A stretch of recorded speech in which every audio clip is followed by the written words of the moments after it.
We are no one. We are everyone. And we are invisible. Tick-tock, tick-tock, tick-tock. We convinced ourselves that they were gone, but they were just hibernating. Tick-tock, tick-tock, tick-tock. They came for everybody. All police. Are we safe? I guess we have ourselves a reckoning.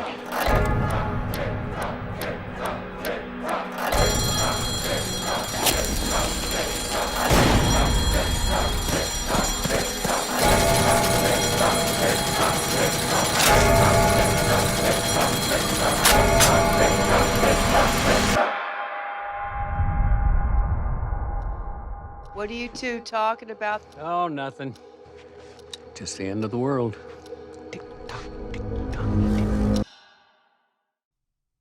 Hey guys, Pete here. Today I'm going to go back and break down Watchmen HBO's first trailer. There's been a slow drip of information coming out about Damon Lindelof's take on the iconic Watchmen series to this point, but I am expecting that we're going to get a lot more during the upcoming Comic-Con in San Diego this weekend. So this trailer is a couple months old, but for the sake of completeness, I wanted to break it down scene by scene because that's a thing I like to do.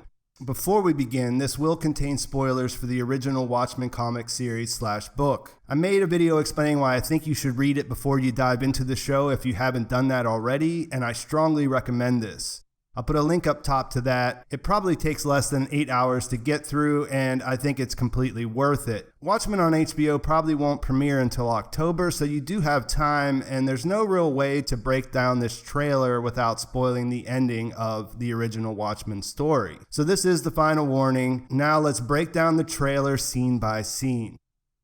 The trailer opens with a close-up shot of a man wearing a homemade mask that looks similar to the one the character Rorschach wears in the original comic. I use the word homemade because the original mask was made with a futuristic fabric where the black and white moved around under the surface but never mixed together. It's clear that the masks in the trailers aren't made of that, and therefore are likely a tribute to Rorschach, who died at the end of the comic. Before his death, he mailed his journal to a right-wing newspaper, and this opening sequence appears to indicate that it was eventually published. As the shot pans out, we see that there is a whole gang of people wearing Rorschach masks, and we hear the first voiceover. We are no one, we are everyone, and we are invisible. Behind the gang, which looks to be all men, we see a crucifixion that has the words of Psalm 65 above it. Praise waiteth for thee, O God, in Zion. We see that they're occupying an old church, and this verse definitely adds some cult-like vibes. The crucifixion is tilted, which could be a nod to a clock just past midnight.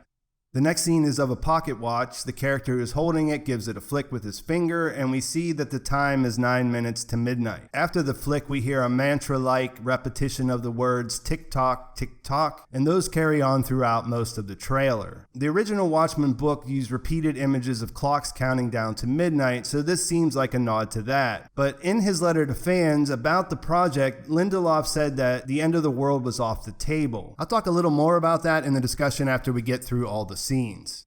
In the next shot, we see a new character, Chief Judd Nelson, addressing a room full of masked police officers. He says, "We convinced ourselves that they were gone, but they were just hibernating." The chief himself isn't wearing a mask, but it appears that all the other officers are when we scan the room. My guess is that his words refer to the Rorschachs over at the church, who we see again in the next scene. We watch them rolling out of a van and moving together as a group. They're armed, and we see one of them pump a shotgun as they go. The sequence is short, and there aren't a lot of visual clues as to where they are or who they're approaching. Chief Nelson's voiceover continues saying, "They came for everybody, all police." As he's speaking, we cut from the Rorschachs to a cemetery where a police funeral is taking place. It looks like most of the funeral goers are police officers, and they are all wearing their masks. We catch a quick glimpse of the American flag on the casket. We see that the stars are arranged in a circle, and that, coupled with the shot of the Washington Monument with the skywalk built around the top of it, serve as a reminder that even though the Watchmen universe resembles our world, that it is indeed an alternate reality. This brings to mind the cigarettes or the fast food being different in the graphic novel. Small hints that the world looks the same but is actually different.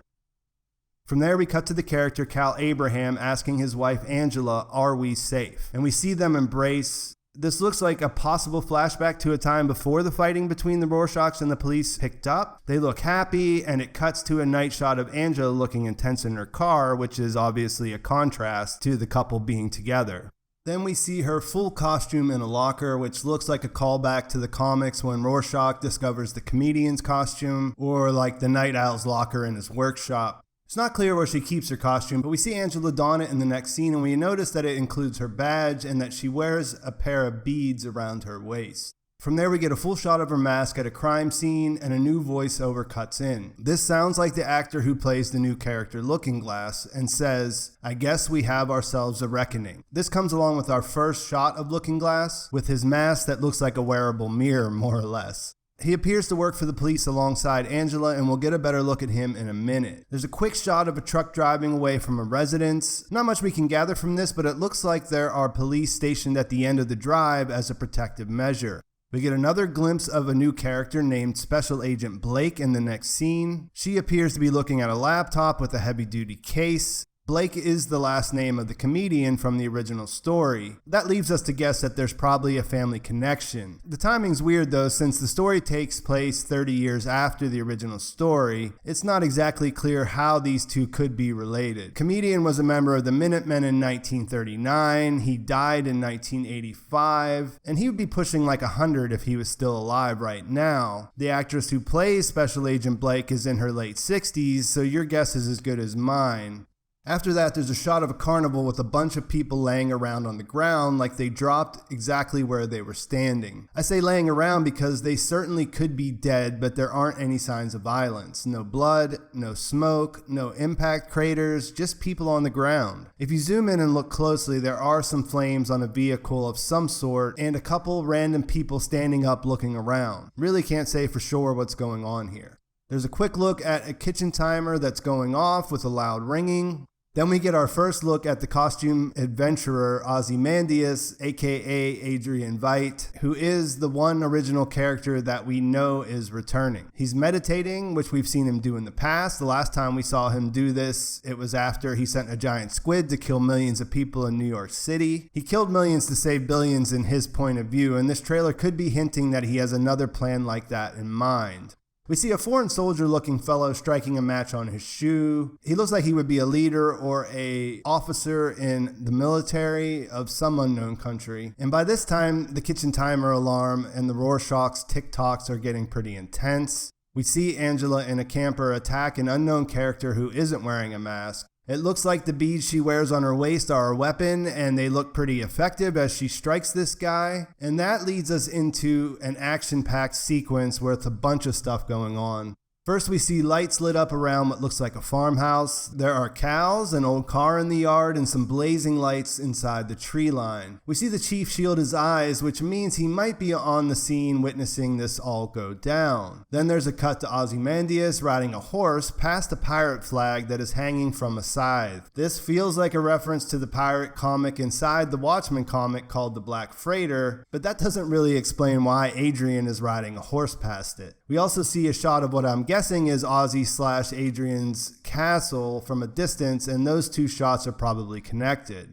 Then we cut back to the farmhouse and see that the Rorschachs have brought the big guns, literally. They have what looks like a 50 caliber machine gun, which would be bad news for anyone it's pointed at, and they are unloading some bullets. We transition to some unfamiliar new characters looking up at the sky. One of them's holding a baby. This directly follows the machine gun scene, but they don't look like the targets based on the fact that they're not running for cover. After that, we see what looks like the Night Owl's airship Archie falling from the sky engulfed in flames. This is interesting on a lot of levels since there's been no mention of Night Owl or Silk Spectre in the casting we've seen so far, even though both characters could still be alive. The ship will apparently make an appearance even if the characters don't, but unfortunately it looks to be on the losing end of this conflict. There's another quick shot of Adrian Veidt pushing the plunger of a cartoon-style detonator. This could be related to the people we saw on the ground at the carnival, or it could be something else entirely. There's a quick shot of police firing a salute at the funeral that leads into a bizarre-looking sequence of looking glass surrounded by projection screens. The screens show images of cowboys, soldiers, and nuclear mushroom clouds. In his mask, we can see the reflection of someone, possibly Ozymandias, but there's no real way to tell, and there's no explanation for why he's sitting surrounded by these screens. Next, we get a look at another new character named Pirate Jenny. She's wearing a mask, cocking a rifle, and heading to the back of a prisoner transport truck. She looks to be working for the police, as do all the costume adventurers we see. Except for the Rorschachs, of course, and it cuts back to them as their TikTok chant climaxes. The background sounds stop, and there's a final scene with the chief. We see that he's talking to someone off screen. A woman's voice asks what they're talking about, and he replies, "Oh, nothing, just the end of the world." And with a wink and a smile, he adds, "Tick-tock, tick-tock," giving us a connection with the Rorschachs. The Watchmen HBO Season 1 trailer ends there, and it gives us a lot to speculate about. I mentioned that I would talk a little more about Damon Lindelof saying that the end of the world was off the table because I find that interesting. One of the things I liked about the original Watchmen story is that threat of nuclear destruction that's always looming in the background. For those of us who grew up in the 80s, this is a very real threat, maybe not so much nowadays for people who are younger. Since he mentioned the end of the world is off the table, it makes you wonder what will be the current equivalent to that underlying threat. Since the Watchmen universe is an alternate version of our own world, it'll be really interesting to see how they use the events that happened at the end of the book in shaping the world that all these new characters live in. It brings up so many questions as well. If Rorschach's journal got out and is influencing the group of characters going to battle with the police, how is it that Adrian Veidt is living in a castle pushing plungers of what could be new doomsday devices? How come all the modern costume adventurers seem to not just be working with the police, but actually look a lot more like police officers first and foremost? How long did Richard Nixon remain president after securing his third term? What's up with Night Owl 2, Silk Spectre 2, and Dr. Manhattan? Are we going to see any of those characters in the HBO series? The possibilities are endless, and it all amounts to something to get excited about. I love Damon Lindelof's last show, The Leftovers, and think this has a real chance of being a fantastic take on the time after a really great story that was the original Watchmen graphic novel. I think that Lindelof has shown that he has a real love and respect for the source material, and I'm really curious to see how he takes things into the future of this Watchmen universe. So let me know what you think. How is this universe different than ours? Is that Washington Monument actually in Washington? Because that doesn't really look like the National Mall to me. Will the Rorschachs be the big bad, or are they a stepping stone to get us into the bigger story that HBO is trying to tell? Let me know in the comments. Let me know what questions you have, what you're excited about, and any fears you have about a new story based in this hallowed ground of the Watchmen universe. Please like the video if you enjoyed it. Please subscribe to my channel. I'll be doing plenty of Watchmen videos throughout the time leading up to season 1 and definitely all the way through. That's it for today. Thanks for watching. I'll talk to you soon.